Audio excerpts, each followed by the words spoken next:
കാരണന്മാർ നന്നായാലും മക്കൾ നന്നാവും. അതിനുവേണ്ടി ഞാൻ അള്ളാഹുവിനോട് ദ്വാ ചെയ്യാം, നിന്നെയൊക്കെ നന്നാകാൻ വേണ്ടി. വേറൊന്നും പറയുന്നില്ല. മനസ്സിലായോ? സൗകര്യം ഉണ്ടെങ്കിൽ നീ വോട്ട് ചെയ്താൽ മതി. മനസ്സിലായില്ല? ഇതാണ് രാഷ്ട്രീയം. ഇവിടെ ഒരു സ്ഥാനാർത്ഥിക്ക് വോട്ട് ചോദിക്കാൻ അവകാശമില്ല. ഇലക്ഷൻ കമ്മീഷനിൽ പരാതി കൊടുത്താൽ നീയൊക്കെ ജയിലിൽ പോയി കിടക്കും. തിരക്ക് മനസ്സിലായോ? എൻ്റെ മര്യാദ കൊണ്ട് അത് ചെയ്യാത്ത. മനസ്സിലായോ? വർത്താനം പറയുന്നു, എന്നെയാ പേടിപ്പിക്കുന്നത്. ഞാൻ ഈരാറ്റുപേട ജനിച്ചു വളർന്നവനാടാ. ഞാൻ എവിടെ പോകാനാ? ഈരാറ്റുപേടയിൽ ജനിച്ചു വളർന്ന് ഞാൻ എവിടെ പോകാനാടാ? ഇവിടെ തന്നെ കിടക്കും. മനസ്സിലായോ? നീ എന്താ ആര് നേരെ പറഞ്ഞാൽ ഓടുന്നവനല്ലേ ഞാൻ? ആര് പോയാൽ ഓടുന്നവനല്ലേ ഞാൻ? ഇതിന് മുമ്പ് കൂടിയിട്ടുണ്ട്. മനസ്സിലായോ? ഇങ്ങനെ തന്നെ പോവും. മനസ്സിലാക്കിയോ? പിന്നെ വർത്താനം പറയും, ഓടാവുന്നു. നീ ആരെ പേടിപ്പിക്കാൻ വേണ്ടി വർത്താനം പറയും. അപ്പോ നല്ലവരായ നിങ്ങൾ സന്മനസ്സുള്ളവർ എനിക്ക് വോട്ട് ചെയ്യണം എന്ന് അഭ്യർത്ഥിച്ചുകൊണ്ട് എന്റെ എളിയ വാക്കുകൾ ഉപസംഹരിക്കുന്നു. രാഷ്ട്രീയത്തിലെ ഗർജിക്കുന്ന സിംഹം PC ജോർജ്, പൂഞ്ഞാർ MLA ആയിരുന്ന PC ജോർജ്, ഏത് കാലത്തും സത്യത്തിനു വേണ്ടി പോരാട്ടം നടത്തിയ അദ്ദേഹമാണ് നമ്മളോടൊപ്പം ഇന്ന് കൂടെയുള്ളത്. നമസ്കാരം. നമസ്കാരം. നമസ്കാരം. താങ്കൾ കേരളത്തിലെ ഏറ്റവും അധികം വിവാദമുണ്ടാക്കുന്ന രാഷ്ട്രീയ നേതാവാണ്. താങ്കൾ വിവാദം ഉണ്ടാക്കുന്നതല്ല, ഞാൻ സത്യം പറയുന്നു, ആ സത്യത്തെ മറുതിരിക്കുന്നവർ വിവാദമാക്കുന്നു. അതുകൊണ്ട് ഞാൻ വിവാദം ഉണ്ടാക്കുന്നത് ഞാനല്ല, സത്യത്തെ എതിർക്കുന്നവർ വിവാദം ഉണ്ടാക്കുന്നു. അതോടൊപ്പം താങ്കൾ പച്ചയായ യാഥാർത്ഥ്യങ്ങൾ വിളിച്ചു പറയാം. ഞാനത് എന്ന് പറയുന്ന ഒരു കാര്യം പറയാം. നമ്മുടെ ഈ രാഷ്ട്രീയ നേതാക്കന്മാരുടെ പ്രത്യേകത എല്ലാവരും ഇങ്ങനെയൊക്കെ പറഞ്ഞ് ഒരു പോക്കാണ്. ഇത് ജനങ്ങൾക്ക് സത്യം മനസ്സിലായാൽ ഒരു രാഷ്ട്രീയ നേതാവിൻ്റെ പത്രസമ്മേളനം കണ്ട ആൾ അത് ഉദ്ദേശിച്ച് എന്താണെന്ന് ജനങ്ങൾക്ക് മനസ്സിലാവില്ല. അതുമാകാം ഇതുമാകാൻ നില എന്നെ കൊണ്ട് അത് പറ്റില്ല. ഞാൻ ഒരു സ്റ്റാൻഡുണ്ട് എനിക്ക്, ആ സ്റ്റാൻഡ് ഞാൻ പറയും. ജയ തോന്നുന്നുണ്ട്, രാഷ്ട്രീയത്തിൽ വിജയിക്കുകയും തോക്കുകയൊക്കെ ചെയ്യും. ഇത് രണ്ടും നേരിടാനുള്ള ഒരു ആർജവം കാണിക്കണം. ഞാൻ ആ ആർജവം വേണം നിർബന്ധത്തിലാണ്. അതുകൊണ്ട് ഞാൻ ഇപ്പോൾ 2021 തോക്കുന്നത്. 80 ജയിച്ച ആളാണ് മനസ്സിലാക്കി. 80 മുതൽ ആളുടെ ചെറുപ്പം ഞാൻ ജയിക്കാമായിരുന്നു. എനിക്ക് ഒരു ക്ഷമാപണം മതിയായിരുന്നു. കാരണം എനിക്ക് ക്ഷമാപണം നടത്താൻ പറ്റില്ല. കാരണം ഞാൻ പറഞ്ഞ ആത്മാർത്ഥമായിട്ട് പറയും, പിന്നെ ഇങ്ങനെ ക്ഷമാപണം പറയുന്നു. അതാണ് പ്രശ്നം. അതായത് ഈരാറ്റുപേട്ടയിൽ വെച്ചിട്ട് SDPM ഉണ്ടായുള്ള അവിടെ അവർ വന്ന് കൂക്ക് വിളിക്കുകയും. അതെ, അത് നല്ല പറയും. എന്തുകൊണ്ട് കൂക്ക് വിളിച്ചു? SDP എന്ന് പറഞ്ഞ് 2016 എനിക്ക് വേണ്ടി മരിച്ചു നടന്ന പ്രവർത്തകരാണ്. അത്രയേറെ പേഴ്സണൽ ബന്ധം എനിക്ക് അവരോടുണ്ട്. പക്ഷേ അവർ അവിടെ വാദ്യാരുടെ കാര്യം കൈവെട്ടി. ജോസഫ് അയാൾ തൊടുപുഴക്കാരനല്ല. അയാൾ പൂഞ്ഞാറിനിയുള്ളത് തെറനാട് പഞ്ചായത്തിൽ വാരിയാടിക്കാരുകാരനാണ്. വാരിയാനിക്കാട്. ഞാൻ അന്ന് പറഞ്ഞു, നീ ഇടിയും വഴിക്കും നിർത്തണേന്ന് പറഞ്ഞു. അത് കഴിഞ്ഞ് ഈരാറ്റുപേട്ടയിൽ നിന്ന് SDP പോയ ആളെ മുട്ടുകാൽ വെട്ടി പിടിച്ചു. അപ്പോൾ ഞാൻ പറഞ്ഞു, ഇനി ഇത് നടക്കില്ല, ഞങ്ങൾ ബന്ധം വിച്ഛേദിക്കുക. അന്നേരം പറഞ്ഞു. ഇത് കഴിഞ്ഞ് നമ്മുടെ മഹാരാജ് കോളേജിലെ SFIയുടെ അഭിമന്യു, ആ പയ്യൻ ഒരു പട്ടികജാതിക്കാരൻ്റെ കൊച്ചി ഇറക്കനാണ്, മൂന്നാറുകാരൻ. അവനെ ഒരു കാര്യമില്ല കൊന്നു കളഞ്ഞു. അപ്പോൾ ഞാൻ പറഞ്ഞു, നിങ്ങളുടെ ബന്ധം വേണ്ടെന്നോ. അല്ലാതെ എനിക്ക് SDP വിരോധമല്ല, അവരുടെ ആ പ്രവർത്തന പരിപാടികളുള്ള തർക്കമാണ് എനിക്ക് അവരുള്ളത്. അല്ല SDP രാഷ്ട്രീയ പോട്ടെന്ന്. പക്ഷെ അതൊരു കംപ്ലീറ്റ് മുസ്ലിംസിനെതിരെയുള്ള ഒരു വികാരമായി മാറുകയും താങ്കൾക്കെതിരെ ഒരു ശക്തമായ ഒരു വികാരം ഉണ്ടാവുകയും താങ്കൾ ഇലക്ഷനിൽ തോൽക്കുകയും ചെയ്തല്ലോ. അതെ, പറയാം. അതാണ് എന്താ പറയുക, ഈ PC ജോർജിനെതിരെ പറഞ്ഞാൽ അത് ക്രിസ്ത്യാനിക്കെതിരെയാകുന്നത് എങ്ങനെ? PC ജോർജിനെതിരെയാണ്. മനസ്സിലായില്ലേ? പക്ഷെ പാവപ്പെട്ട മുസ്ലിം സമൂഹത്തെ അങ്ങനെ വിശ്വസിപ്പിച്ചു. അതായത് ഈരാറ്റുപേട്ട പഞ്ചായത്തിൽ ഇപ്പം മുനിസിപ്പാലിറ്റിയാണ്, അത് ഞാനാക്കിയതെന്ന് ഓർക്കണം. 90 ലക്ഷം രൂപയ്ക്ക് മുകളിൽ മുടക്കിയ ഒരു റോഡ് MLA ഫണ്ട് കൊടുത്തിട്ട് റോഡ് ടാർ ചെയ്ത് തീർത്തിട്ടുണ്ട്. ഞാൻ ഉദ്ഘാടനം പോലും നടത്തിയിട്ടില്ല. ആ റോഡിലൂടെ ഞാൻ വോട്ട് ചോദിച്ച് ചെല്ലുമ്പോഴാണ് പുറകെ നടന്ന് ഇങ്ങനെ കൂയിക്കൊണ്ട് വരിക. 2 ചിത്രമായി എൻ്റെ സ്വഭാവത്തിൽ ചീത്ത പറഞ്ഞു ഞാനല്ല, അവൻ രണ്ടും പറഞ്ഞത് പഠിപ്പിച്ചുവിടുന്ന ഞാൻ ഓർത്തത്. കാരണന്മാർ നന്നായാലും മക്കൾ നന്നാവും. അതിനുവേണ്ടി ഞാൻ അള്ളാഹുവിനോട് ദ്വാ ചെയ്യാം, നിന്നെയൊക്കെ നന്നാകാൻ വേണ്ടി. വേറൊന്നും പറയുന്നില്ല. മനസ്സിലായോ? സൗകര്യം ഉണ്ടെങ്കിൽ നീ വോട്ട് ചെയ്താൽ മതി. മനസ്സിലായില്ല? ഇതാണ് രാഷ്ട്രീയം. ഇവിടെ ഒരു സ്ഥാനാർത്ഥിക്ക് വോട്ട് ചോദിക്കാൻ അവകാശമില്ല.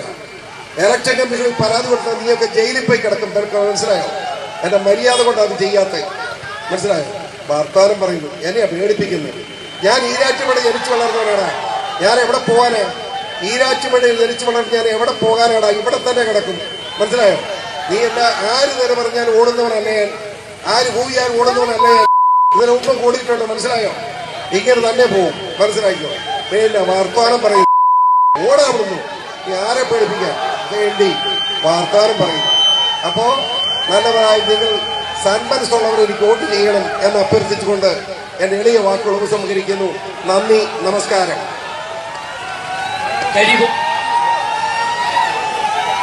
ഇല്ലെങ്കിൽ നിങ്ങളെ വോട്ട് എനിക്ക് വേണ്ട അങ്ങനെ പറഞ്ഞു.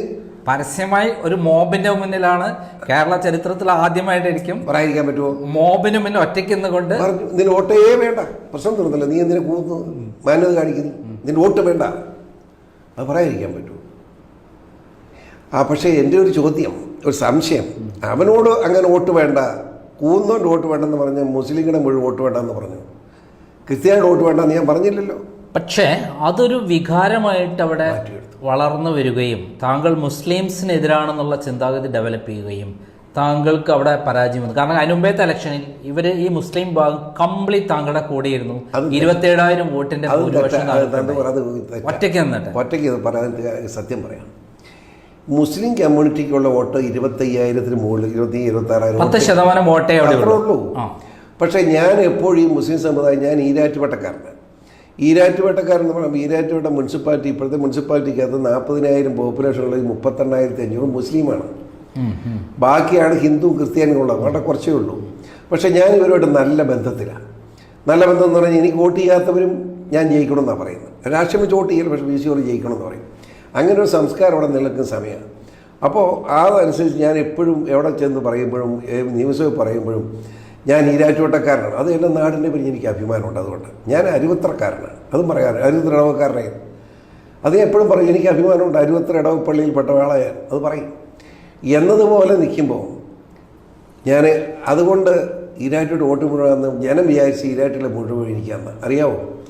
2011 ഞാൻ ജയിക്കുമ്പോൾ, 2011 ഇലക്ഷനിൽ ഞാൻ ജയിക്കുക, അന്ന് എൻ്റെ ഭൂരിപക്ഷം എത്രയായിരുന്നു? ഈരാറ്റോട് 270. 270. 1980 ഞാൻ മത്സരിക്കുമ്പോൾ എൻ്റെ ഭൂരിപക്ഷം 1600 ഞാൻ 2011 എന്ത് ഈരാറ്റുപേട്ട ചെയ്യാവുന്ന മുഴുവൻ ചെയ്തെന്ന് ഓർത്തോണം. ഈരാറ്റുപേട്ടയിലെ bus stand, KSRTC, Erattupetta village office കൂടി ഞാൻ ഉണ്ടാക്കി, വില്ലേജ് ഉണ്ടാക്കിയത് ഞാൻ, treasury, fire station, 110 kV sub station, first class magistrate കോടതി, ഇത് മുഴുവൻ ഞാൻ ഉണ്ടാക്കിയതാണ്. അത്ര ഉണ്ടാക്കിയിട്ട് എൻ്റെ വോട്ട് ഇതാണ് ഈരാറ്റുപേട്ട അനുഭവം. പക്ഷേ അങ്ങനെയൊക്കെ ഉണ്ടായിട്ടും ആ ഇലക്ഷനിൽ താങ്കൾക്ക് വിജയിക്കുന്നുള്ളൊരിത് മാറിയത് ഈ പ്രശ്നമല്ലേ? താങ്കൾ ആ തൻ്റെ അടുത്തോട് കൂടിയിട്ട് എനിക്ക് നിങ്ങളെ വോട്ട് വേണ്ട എന്ന് പറയുന്ന, മുസ്ലിമിൻ്റെ വോട്ട് വേണ്ടെന്ന് ഞാൻ പറഞ്ഞില്ലല്ലോ. അല്ല, നിങ്ങളുടെ വോട്ട് വേണ്ടെന്ന് പറയുന്നത് ഇവരാണല്ലോ കൂക്ക് വിളിക്കുന്നത്. കൂക്ക് വിളിക്കുന്ന വോട്ടല്ലേ വേണ്ടെന്ന് പറഞ്ഞു. അതിനെതിരെ മുസ്ലിങ്ങളെല്ലാം അങ്ങനെ ചൂടാകേണ്ട കാര്യം? അത് ബുദ്ധിപരമായൊരു പറഞ്ഞു തരാൻ രസം എന്താണെന്ന് വെച്ചാൽ, ഒളിച്ചു വെക്കാതെ പറയാം. എൻ്റെ ഒരു പ്രൈവറ്റ് സെക്രട്ടറി, അയാൾ ഒരു കൈക്കൂലി വാങ്ങിച്ച് പ്രശ്നം ഉണ്ടായപ്പം ഞാൻ രൂപ തിരിച്ചു കൊടുപ്പിച്ചു. അവനെ എൻ്റെ കൂടെ നിന്ന് മാറ്റി, എൻ്റെ ബന്ധം വേണ്ടെന്ന് വെച്ച് ഞാൻ. അവൻ അവിടുത്തെ വലിയ ഔലിയായിട്ട് കിടക്കുക, അവൻ മുസ്ലിങ്ങളുടെ ഇടയ്ക്ക് അവൻ്റെ പ്രചരണം. പിന്നെ വേറൊന്ന് ഒരു മൗലവിയുണ്ട്, പേര് പറയുന്നില്ല. ആ മൗലവിയുടെ 4 മോശമായ കേസ് ഞാൻ തീർത്തു കൊടുത്തു. 4ാമത്തെ കേസ് ഞാൻ മൗലിയോട് പറഞ്ഞു, ഇനി മൗലിയാന്ന് ഞാൻ നോക്കാൻ മര്യാദ പഠിപ്പിക്കുമെന്ന് ഞാൻ പറഞ്ഞു. പ്രവൃത്തി വിരുദ്ധ അംഗതമായിട്ട് ഞാൻ പറയുന്നത് മര്യാദയാണല്ലോ. അത് ഈരാറ്റുപേട്ടയ്ക്ക് അപമാനം, എനിക്ക് പറയാൻ കൂടുതലും ഞാൻ പുറത്ത് പറഞ്ഞില്ല. ഇവന്മാർ രണ്ടും കൂടെ ചേർന്നുകൊണ്ടാണ് മുഴുവൻ പള്ളിയിലും എനിക്ക് ഈരായിട്ട് പ്രസവിച്ചു, മുസ്ലിം പള്ളികളിൽ. ഞാൻ എൻ്റെ മര്യാദ കൊണ്ടല്ലേ ആ പ്രസംഗിച്ചാലും എൻ്റെ കയ്യിലുണ്ട്. ഈ മൗലിമാരെല്ലാം വള്ളത്തിൽ പോവും. കടുവാമൊഴി ബ്രവിഞ്ഞ് മൗലിയുണ്ട്, അദ്ദേഹം മാത്രം ഇങ്ങനെ കള്ളത്തരം എൻ്റെ പള്ളി വേണ്ടെന്ന് പറഞ്ഞു, പുള്ളി ചെയ്തില്ല. മനസ്സിലായില്ലേ? പ്രൈവറ്റ് മൗലവി ബാക്കി എല്ലാ പള്ളികളും പ്രസംഗിച്ചു. ഞാനത് വെച്ച് ഈരാറ്റോട് സ്റ്റേഷനിൽ ഒരു മൊഴി കൊടുത്താൽ ഇവരെല്ലാം രാജ്യദ്രോഹ കുറ്റത്തിന് കേസ് പ്രതിയാണ്, ചെയ്തില്ലല്ലോ. എനിക്ക് വൈരാഗ്യമില്ല, അതുകൊണ്ടാണ് ഇതൊക്കെ ചെയ്യാത്തത്. പക്ഷേ മുസ്ലിം സമുദായത്തിൻ്റെ ഒക്കെ മാറ്റി എന്നെ തകർത്തത്. 12,000 വോട്ട് ആകെ മുസ്ലിം കമ്മ്യൂണിറ്റി. അത് ഈരാറ്റുപേട്ട മാത്രമല്ല, ഈരാറ്റുപേട്ട, എരുമേലി, മുണ്ടക്കയം, പാറത്തോട് ഇടക്കൊന്ന് ഉൾപ്പെടെ ഉള്ള ഈ ഇടക്കൊന്ന് ബാക്കി മാറ്റി ഞാൻ. എന്നിട്ടാണ് ഇത് കൂടി ചെയ്യും. ഇവിടെ ഒരു പഠിക്കേണ്ട ഒരു കാര്യം എന്താ വെച്ചാൽ 70% വോട്ട് അവിടെ ഹിന്ദുക്കളേതാണ്. ഇവിടെ ഒരു പോളറൈസേഷൻ 60%. ഓക്കെ, 18% ക്രിസ്ത്യൻസ് ആണ്. 18 അല്ല, അതിൽ കൂടെ ഉണ്ട്. ക്രിസ്ത്യാനിയിൽ 18 പക്ഷേ ഭൂരിപക്ഷം കത്തോലിക്കരാണ്. ആണോ? അല്ല, എന്നാലും 10% മുസ്ലിംസ് ഉള്ളൂ എന്നാണ് ഞാൻ മനസ്സിലാക്കുന്നത്. അതല്ല, 2-20 ഒരു 14% കൂടി. 14% അവരും ഒരു 18-20% മറ്റവരും കൂട്ടാം, ഈ ക്രിസ്ത്യൻസും കൂട്ടാം. ടോട്ടലോ? ക്രിസ്ത്യൻസ് മാത്രം അല്ല, അതിൽ കൂടെ ഉണ്ട് 60% ഉണ്ട് ക്രിസ്ത്യാനി. 60% അവിടുത്തെ പോപ്പുലേഷനിൽ ക്രിസ്ത്യാനികളാണ്. ഹിന്ദുസ് അന്നേരം ഹിന്ദുസ് ഒരു മുസ്ലിമിന് 14 പോയിട്ട് 69-74 പോയിട്ട് 30% മൈനോറിറ്റിയാണ് അവിടെ. ഓ, അത് ശരി. എന്നിട്ട് കേക്ക് അത് രസം, ഈ കഴിഞ്ഞ നേരം ഹിന്ദു കമ്മ്യൂണിറ്റി എൺമുളക്കായിട്ട് എനിക്ക് വോട്ട് ചെയ്തു. പിന്നെ എന്ത് പറ്റി? ക്രിസ്ത്യാനി വോട്ട് ചെയ്തില്ല. ക്രിസ്ത്യാനി 3 സ്ഥാനാർത്ഥിയും ക്രിസ്ത്യാനികൾ, അത് 3ആയിട്ട് വിധിച്ചു കൊടുത്തു. എന്നാൽ മുസ്ലിം എതിർക്കുന്നു മനഃപൂർവ്വം. പക്ഷെ ഇതിലുപരിയായിട്ട് താങ്കൾ വർഷങ്ങളായിട്ട് പൂഞ്ഞാറിലെ ജനങ്ങൾക്ക് വേണ്ടി രാത്രിയും പകലും ഇല്ലാതെ ഏത് പ്രശ്നങ്ങളെയും കൂടെ നിൽക്കുന്ന താങ്കൾക്ക് എന്തുകൊണ്ടാണ് ജനങ്ങൾ വോട്ട് ചെയ്യാതിരുന്നത്? ഈ ഒരു പ്രശ്നം കൊണ്ട് മാത്രം PC ജോർജിനെ പൂഞ്ഞാറ് തോൽപ്പിക്കാൻ പറ്റുമോ? എനിക്കും കണ്ടെത്താൻ പറ്റാത്ത ചോദ്യത്തിന് ഉത്തരവാദം എനിക്ക് കണ്ടെത്താൻ പറ്റിയിട്ടില്ല. എന്താ, ഒരു കാര്യമില്ല. ഈ ക്രിസ്ത്യാനിയെ സംബന്ധിച്ചിടത്തോളം ഒരുത്തനങ്ങനെ കണ്ടമാനമായാലും ഇനി ഒന്ന് മാറട്ടെ, ആ ചിന്തയാണ്. ഫിഷർ എത്ര ആളായാലും ഒന്ന് മാറിക്കോട്ടെന്ന്. 87 ഇങ്ങനെ എനിക്ക് ചെയ്തതാണ്, മാറട്ടെന്ന്. ഞാൻ മാറി, ഇനി നിൽക്കുന്നില്ല, നമ്മൾ വീട്ടിൽ പോയി. 87 മാറി 91 ഇലക്ഷൻ വന്നു, ഞാൻ നിൽക്കുന്നില്ലെന്ന് പറഞ്ഞു. 95 ഇലക്ഷൻ വന്നു, 96 ഇലക്ഷൻ വന്നു. ഞാൻ മുഖ്യമന്ത്രി ഞാൻ നിൽക്കുന്ന എൻ്റെ വഴിക്ക് പോയവനാണ്. വീട്ടിൽ വന്ന് എൻ്റെ വീട്ടിലെ കസേര വരെ അടിച്ച് തകർത്തേച്ച് എന്നെ നിർത്തി എത്തിയിട്ടു നിർബന്ധം പറഞ്ഞ് എന്നെ പിടിച്ച് നിർത്തി. അത് ക്രിസ്ത്യാനിയുടെ സ്വഭാവമാണ്. അന്ന് 10,000 വോട്ടിന് ജയിച്ചു 2011. മനസ്സിലായില്ലേ? ഈ തോപ്പിച്ചോന്മാരെ തന്നെ എന്നെ ജയിപ്പിക്കുന്നു. അതായത് ഈരാറ്റുപേട്ടയിലെ പരാജയത്തിന്, ഈ പൂഞ്ഞാറിലെ പരാജയത്തിന് കാരണം താങ്കൾ വെട്ടിത്തുറന്ന് പബ്ലിക്കിന്റെ മുന്നിൽ മൈക്ക് ഉപയോഗിച്ച് പറഞ്ഞതാണല്ലോ പ്രശ്നം. താങ്കൾക്ക് എവിടെ നിന്നാണ് ഈ തൻ്റെ ഇടം? എവിടെ നിന്നാണ്? നന്ദകുമാർ, അത് പറയാതെ ആന്യനായിട്ട് എങ്ങനെ നടക്കുന്നത്? എനിക്ക് എപ്പോഴും ഉള്ളത് പറഞ്ഞിട്ടുള്ള പിന്തുണ മതി, ഇനിയും മതി. ഇനിയാണ് ഞാൻ ഉള്ളത് പറയും, സൗകര്യമുള്ള നോട്ട് ചെയ്താൽ മതി. അല്ലാതെ നീയൊക്കെ പറയുന്നതനുസരിച്ച് തുള്ളിക്കോളാമെന്ന് നോട്ട് പഠിക്കാൻ ഉദ്ദേശിക്കുന്നില്ല. ഈ പൊളിറ്റിക്സിലേക്ക് എങ്ങനെയാണ് വന്നത്? അത് വലിയ രസമാണ് രാഷ്ട്രീയം. അത് പറയുമ്പോൾ നന്ദകുമാറിന് വിവരം മനസ്സിലാവും. അതായത് ഞാൻ ഒരിക്കലും ഒരു പഞ്ചായത്ത് മെമ്പറോ പഞ്ചായത്ത് പ്രസിഡന്റോ MLA ഒന്നും ആകാൻ ആഗ്രഹിച്ചിരുന്നില്ല. മന്ത്രിയും ആകാൻ ഇപ്പോഴും ഇല്ല. ഇതുവരെ മന്ത്രി ആയിട്ടില്ല. മന്ത്രിയായിരുന്നു ഇത്ര കൊല്ലം. MLA ആരെങ്കിലും ഉണ്ട് മന്ത്രിയാകാത്ത? ഞാനില്ല ഉള്ളൂ. 2006 VS അച്യുതാനന്ദൻ ഇപ്പോഴും ജീവിച്ചിരിക്കുന്നുള്ളൂ. അദ്ദേഹം എന്നെ ഫോണിൽ വിളിക്കുന്നു. ജയിച്ചു കഴിഞ്ഞപ്പം അദ്ദേഹത്തിൻ്റെ private secretary Shajahan, Ajith private secretary PC. ഞാൻ ഷാജഹാനെ VSൻ്റെ കൂടെ ക്യാബിനറ്റിൽ കാണും. ഞാൻ അത് VSൻ്റെ കാണുന്നു ഷാജഹാനാണെന്ന് ചോദിക്കും. ഞാൻ അത് ഉറപ്പല്ലേ? ഞാൻ അല്ല, ഞാനില്ല, ഷാജഹാനോട് പറഞ്ഞു. ഷാജഹാൻ പോയി VSനോട് പറഞ്ഞു. രാവിലെ VS എന്നെ വിളിച്ചു, താൻ എൻ്റെ കൂടത്തിൽ കാണണം. ഞാൻ പറഞ്ഞു, VS സഖാവിനോട് ക്ഷമിക്കണം, ഞാൻ കാണുകയില്ല. അതെന്തുകൊണ്ട് അങ്ങനെ തീരുമാനം? പറയാം. ഞാൻ വേണം എന്ന് തീരുമാനിച്ച് VS ഉറച്ച നിലപാടാണ്. വഴക്കുണ്ടാവും. പിണറായി ഒരു കാരണവശാലും അത് അമ്മയ്ക്ക് പാർട്ടി സെക്രട്ടറിയിൽ അടിയുണ്ടാവുമെന്ന് എനിക്ക് ഉറപ്പാണ്. ഞാൻ കാരണം അതുപോലും ഉണ്ടാവരുത്. മനസ്സിലായില്ലേ? പാർട്ടി സെക്രട്ടറിയിൽ അടിയുണ്ടാവരുന്ന നിർബന്ധം എനിക്കുണ്ടായിരുന്നു. കാരണം എന്താണെന്ന് ചെയ്ത് 100% ബോധ്യമായിരുന്നിരിക്കും. അതിന് കാരണം 2011 ഇലക്ഷൻ നടക്കുമ്പോൾ എന്നെ സ്ഥാനാർത്ഥിയാക്കേണ്ടെന്ന് തീരുമാനിച്ചതാണ്. മനസ്സിലായില്ലേ? അങ്ങനെ തീരുമാനിച്ച സമയത്ത് LDFൻ്റെ തന്നെ ഒരു സജീവ DYFയുടെ പ്രവർത്തകൻ ഈരാറ്റുപേട്ട വന്ന് എന്നോട് പറഞ്ഞു, ഇങ്ങനെ കുഴപ്പമുണ്ടെന്ന്. അതുകൊണ്ട് ആ ബാലൻ സഖാവിനെ ഒന്ന് കണ്ടാൽ കൊള്ളാം, AK ബാലൻ. ഞാൻ നേരെ തിരുവനന്തപുരത്ത് പോയി. അപ്പോൾ എന്തിനു AK ബാലനെ വിളിച്ചു, എന്നല്ല കൊട്ടേഷൻ ഉടനെ AK ബാലനുണ്ട്. ഞാൻ ഇങ്ങനെ ഒരു പ്രശ്നമുണ്ടല്ലോ, കാണാമെന്ന് കാണണോ? ഞാൻ ഇവിടെ വിളിച്ചു, ഞാനിവിടെ ഉണ്ടല്ലോ. ഞാൻ ബാലൻ്റെ അടുത്ത് നിന്ന് ഞാൻ സംസാരിച്ചു. അപ്പോൾ ബാലൻ പറഞ്ഞു, 2006 ഒരു സംശയം വേണ്ട PC മാറ്റി നിർത്തുന്നതിനോട് എനിക്ക് യോജിപ്പില്ല. ഒരു സംശയം വേണ്ട, അതൊരു തർക്കമുണ്ടാകാൻ സാധ്യതയില്ല എന്ന്. എന്നിട്ട് അന്ന് പാർട്ടി സെക്രട്ടേറിയറ്റ് വെച്ച് ചർച്ച ചെയ്തപ്പോൾ PC തന്നെ ആക്കാതിരിക്കാൻ പലരും ചാടിയേറ്റെങ്കിലും ബാലനുൾപ്പെടെയുള്ള സ്ട്രോങ് സ്റ്റാൻഡ് വന്നു. അങ്ങനെ ഞാൻ സ്ഥാനാർത്ഥിയായി. എനിക്കത് അറിയാമായിരുന്നു. ആ നിലയ്ക്ക് ഞാനിപ്പം മന്ത്രിയാകുമെന്ന് പറഞ്ഞാൽ എന്തൊരു വഴക്കാണ് ഉണ്ടാകാൻ പോകുന്നത്. അപ്പോൾ ഒരു പാർട്ടിക്കകത്ത് ഞാനായിട്ട്, കാരണം കമ്മ്യൂണിസ്റ്റ് പാർട്ടി നിലനിൽക്കണമെന്ന് ആത്മാർത്ഥമായിട്ട് നിലനിൽക്കണമെന്ന് ഞാൻ ആഗ്രഹിക്കുന്നു. ഇപ്പോഴത്തെ പ്രൈസല്ല, ഇപ്പോഴത്തെ പാർട്ടി എന്ന് പറഞ്ഞാൽ പിണറായിസോ അല്ലാതെ കമ്മ്യൂണിസോ അല്ല. പക്ഷെ താങ്കൾ വി എസുമായി വളരെ അടുത്ത ബന്ധമായിരുന്നു. അതെ. മറ്റൊരു തരത്തിൽ പറഞ്ഞാൽ വി എസ് മുഖ്യമന്ത്രി ആയതിന് പോലും പിന്നിലെ താങ്കളുടെ ഞാൻ ഇല്ലെങ്കിൽ വരിക, കാരണം അത് ഞാൻ പച്ചയ്ക്ക് പറയാം. ലാവ്ലിൻ കേസുമായി ബന്ധപ്പെട്ട വിഷയത്തിൽ ഞാൻ ഹൈക്കോടതി ഫയൽ ചെയ്യാൻ എൻ്റെ ഓഫീസ് കത്തിച്ചതിൻ്റെ രേഖകളെല്ലാം നഷ്ടപ്പെട്ടു. കോഴിക്കോട് മുഹമ്മദ് റിയാസിന്റെ നേതൃത്വത്തിൽ കത്തിച്ചു. അതിനുശേഷം എൻ്റെ അടുത്ത് രേഖകളില്ല.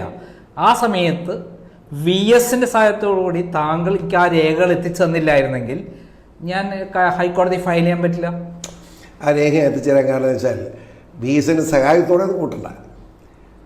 ഇല്ലെങ്കിൽ എന്തായാലും അത്രയും ഡോക്യുമെന്റ് വരില്ലല്ലോ. അല്ലല്ല, അതൊക്കെ വളരെ രഹസ്യമായ കാര്യമാണ്, ഞാൻ പറയാല. അത് പറയുന്നത് ശരിയല്ല. ആ രേഖ മുഴുവൻ ഉണ്ടാക്കി അല്ല, ഞാൻ അതിന് എത്ര ലക്ഷം മുടക്കുന്നറിയോ? ഫ്ലൈറ്റിന് ആളെ കാനഡയ്ക്ക് ശരിയാവും. അങ്ങനെ വരെ ചെയ്ത കടച്ചു മുഴുവൻ ഉണ്ടാക്കിയത്.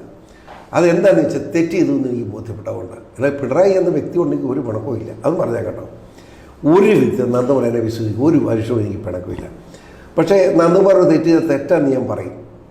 അഡ്മിറ്റ് ചെയ്താൽ പ്രശ്നം, അഡ്മിറ്റ് ചെയ്യാൻ തെറ്റ് അഡ്മിറ്റ് ചെയ്യുന്നോളം വരെ ഞാൻ പറഞ്ഞുകൊണ്ടിരിക്കും. അതാണ് പ്രശ്നം. പിണറായി ഞാൻ എപ്പോഴും അനുകൂലിച്ചിട്ടുണ്ടായിരുന്നു. പുള്ളി ഇലക്ട്രിസിറ്റി മന്ത്രിയായിരുന്ന നിയമസഭയ്ക്കകത്ത് പരസ്യമായി ഞാൻ പിന്തുണച്ചതുപോലെ അദ്ദേഹത്തെ ആരും പിന്തുണച്ചിട്ടില്ല. ചോദിച്ചോളൂ അദ്ദേഹത്തോട്, പറയട്ടെ.